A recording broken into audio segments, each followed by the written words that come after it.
Wara is a significant stage or level in the pursuit of achieving nearness to Allah subhanahu wa ta'ala. Attempting to attain the peak of taqwa doesn't only mean to refrain from haram, but there's an additional step above that within the meaning of taqwa, which is abstaining from doubtful matters. Wara is refraining from doubtful issues as well as permissible matters to not only steer clear from haram, but also to create a greater distance from it. Wara is incorporating an additional level of caution to avoid engaging in haram by abstaining from certain aspects of what's considered halal. It's steering clear of any type of doubt by creating a protective shield between you and the haram by leaving doubtful matters. Wara is also reflected on your actions with every blink of an eye. Sufyan al-Thawri, rahimahullah ta'ala, said, Wara is very simple and easy. If something feels off to you, then avoid it. When you're in doubt and something wavers in your soul and rankles in your heart and you feel uncomfortable about it, when you're uncertain about something and your heart is not at ease with it, when you dislike people finding out about something, wara' means to leave it and to avoid it. And that's taken from the words of the Messenger sallallahu alayhi wasallam, وَالْإِثْمُ مَا حَاكَ فِي صَدْرِكَ وَكَرِهْتَ أَنْ يَطَّلِعَ عَلَيْهِ النَّاسِ. Sinful conduct is what makes your heart uncomfortable and that which you dislike that it would be disclosed to people. Judging by whether the heart is at ease with something or not applies in some situations to some people, to certain people, not everyone. It's not a general rule for every matter, nor for every person. It applies to those who strive for righteousness with hearts that are clean and pure and sound. It applies to hearts and fitras that haven't been polluted and tainted. It's directed to souls with proper Islamic upbringing, souls that are content and satisfied with Allah subhanahu wa ta'ala and His orders, souls that aim to only please Allah subhanahu wa ta'ala. There are those with corrupted hearts and fitras who indulge in sins that they don't even hesitate to publicly commit. They flaunt their reprehensible major sins in public and call for them. Sins like the abhorrent sin of the act of Qawm Lut or zina wal iyadhu billah. Those individuals see major sins in mubiqat and even shirk at times as something that doesn't discomfort them. They feel at ease with it. Their fitrah is so corrupted that it's your belief in the sinful nature of the act of Qawm Lut that causes them discomfort. You'll find them engaging in such sins with a sense of comfort and ease, with no regard or concern, wal-iyadhu billah. Those are people with tainted fitras. That's not who the hadith wal-ithmu ma haka fi sadrik is referring to. They might prioritize, actually they do prioritize their heart feelings over the Quran and the Sunnah. Tainted heart feelings, they give that priority over the Quran and the Sunnah. And Allah subhanahu wa ta'ala reprimanded some for that. أَفَرَأَيْتَ مَنِ اتَّخَذَ إِلَهَهُ هَوَاهُ. The hadith وَالْإِثْمُ مَا حَاكَ فِي صَدْرِكَ applies only in certain matters. When there's clear proof in the Quran and Sunnah on some matter, there's no room for feelings or for discomfort. You do what you're ordered, you refrain from what you're supposed to refrain from, and you accept it wholeheartedly. Some matters are clearly haram. إن الحلال بين وإن الحرام بين. The hadith is in Bukhari and Muslim that's been described by some ulama as being 1/3 or 1/4 of knowledge. Some ulama said that it's considered central to the teachings of this deen. إن الحلال بين وإن الحرام بين. There's haram that's crisp clear. It's hard to miss this haram unless someone grew up in a remote area far from the Islamic communities and unable to reach out to anyone to ask them. Then there's matters of doubt. وبينهما مشتبهات لا يعلمهن كثير من الناس. Leaving the haram is wajib. Leaving the matters of doubt is mustahab. But a person doesn't reach the status of wara unless he leaves both. So wara is to leave what's clearly haram. That's the wajib level of wara every Muslim should have. The hadith takes you step by step. Then there's other matters that are not so clear. وبينهما مشتبهات لا يعلمهن كثير من الناس. In those matters that are not clear, that not many know, one should guard his deen by leaving them. فَمَنِ اتَّقَى الشُّبُهَاتِ فَقَدْ اسْتَبْرَأَ لِدِينِهِ وَعِرْضِهِ. That's similar to the hadith, دَعْ مَا يُرِيبُكَ إِلَى مَا لَا يُرِيبُكَ. What type of doubts are we talking about? The doubts could be due to disputes among the righteous ulama and their understanding of certain proofs. Some based on their ijtihad and their understanding of certain proofs. They may adopt a matter as a makruh, while others may adopt it as a haram. We're talking about genuine ulama who fear Allah subhanahu wa ta'ala and who are not focused on pleasing the kuffar or making their main purpose in life about simplifying things for others or for their audience, even when it's in contrast to the Quran and the Sunnah. The matters of doubts may also arise from disagreements between righteous ulama regarding the application of some proofs to present, current, ongoing events. In situations of this nature or their likes, if a sincere individual whose fitrah is uncorrupted, if he consults a sheikh and receives confirmation that some action is permissible, but he feels some inner discomfort regarding the action, wara means it's advisable for that individual to refrain from proceeding with the matter. Ibn al-Qayyim said a person shouldn't solely base their religious rulings on asking an alim or scholar if they don't completely feel at ease with the matter and they have doubts in their heart about accepting it. Some matters of doubts may be like ingredients in food products. Everyone believes pork is haram. That falls under وَإِنَّ الْحَرَامَ بَيِّنٌ. It's clear. When you're out grocery shopping, you might come across ingredients in some products that raises questions about the potential presence of pork in them. Wara means one should steer clear of buying that or eating it.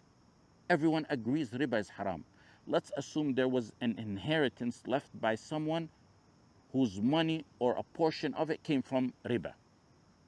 In such a scenario, some ulama believe that money gained through riba means is considered haram on the one who earned it because of his act alone, and it doesn't stick with the actual money itself.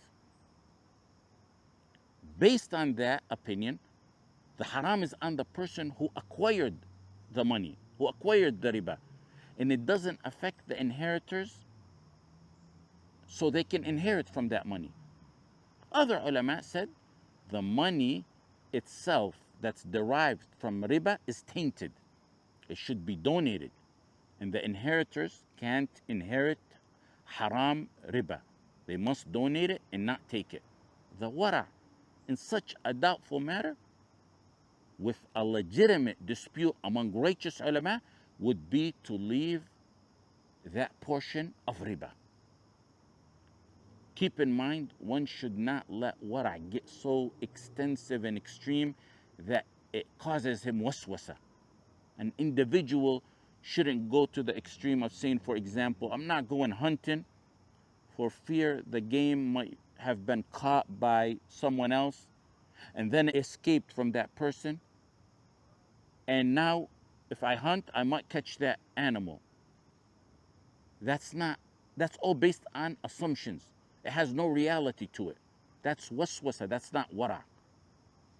In the continuation of the hadith, that some ulama considered it 1/4 of knowledge, the Messenger sallallahu alayhi wasallam said, وَمَنْ وَقَعَ فِي الشُّبُهَاتِ وَقَعَ فِي الْحَرَامِ. He who falls into doubtful matters eventually falls into what's unlawful. كالراعي يرعى حول الحمى يوشك أن يقع فيه. This is what wara is to our deen. Long ago, there was pastures owned by kings, and they were strictly off limit to the general public. If a shepherd was found letting his animals graze in those areas, he would face harsh, severe consequences from the king. The shepherds took great care to keep their livestock away from these forbidden pastures because they understood if they got too close, there was a chance that their animals might wander into the prohibited pastures, and that would mean facing a harsh punishment from the king.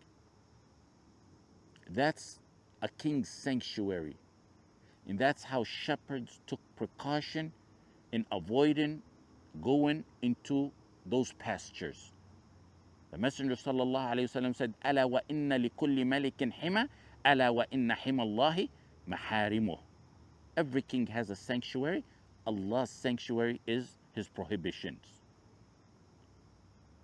The shepherd not only steers clear of the area that the king declared off limits, but he's also very cautious and keeps his distance in order to be safe. Keeping your distance away from haram in the same way is the definition of wara. Wara serves as a safeguard and the means of protection for your deen. وَمَنْ وَقَعَ فِي الشُّبُهَاتِ وَقَعَ فِي الْحَرَامِ. Focus on this rule. Mubah means matters that are permissible. Matters of mubah are a barrier for a servant when it comes to makruh.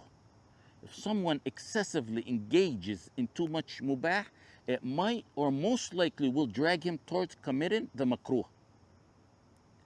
The level of wara should be to leave some of the mubah for fear of reaching the makruh. To reach the high status of taqwa and wara, one needs to refrain from doing something in which there's no sin in doing them for fear of falling into something in which there is a disliking or sin in doing them. Again, mubah serves as a protective barrier for an individual against what's makruh. Excessive engagement in what's mubah can compromise or diminish this barrier. That will increase the likelihood of the individual being drawn towards what's makruh. Makruh acts as an obstacle that separates the servant from haram. Engaging excessively in makruh can diminish this barrier, and that can potentially result in the individual committing haram acts wal iyadu billah. There are numerous remarkable examples of wara in the actions, of course, of the Messenger sallallahu alaihi wasallam and in the stories of the Salaf. Sadaqah is haram to the Messenger sallallahu alaihi wasallam and his family, as we know. In Sahih Bukhari and Muslim, the Prophet sallallahu alaihi wasallam came upon a date that was on the road. It's halal because he doesn't know of its origin. He doesn't know if it's sadaqah or not. But there's a doubt in it. There's a doubt that that date might be from the sadaqah. He said, لولا أني أخاف أن تكون من الصدقة لأكلتها. Were it not that I fear that it may be part of the sadaqah, I would eat it. when his baby grandson, radiallahu anh, took a date from the dates of the sadaqah and he put it in his mouth, he could have let him go with that. He's a non-mukallaf infant or young boy. The Prophet sallallahu alaihi wasallam said, "Kakhin, kakhin, don't you know that we do not eat from the sadaqah?" Ash-Shatibi in Al-Muwafaqat and Ibn al-Jawzi in Sifat al-Safwa mentioned the story of the great worshipper Bishr ibn al-Harith. Bishr ibn al-Harith ibn Abd al-Rahman al-Marwazi. He was a known muhaddith who eventually devoted his life to ibadah during the time of Imam Ahmad ibn Hanbal, rahimahumullah jami'an. He earned his name al-Hafi. He was known as Bishr al-Hafi, which means barefoot, due to his habit of walking without shoes. He had a sister like him, just as good as him, in her ibadah and zuhd and wara. She went to Imam Ahmad ibn Hanbal and she asked him a question.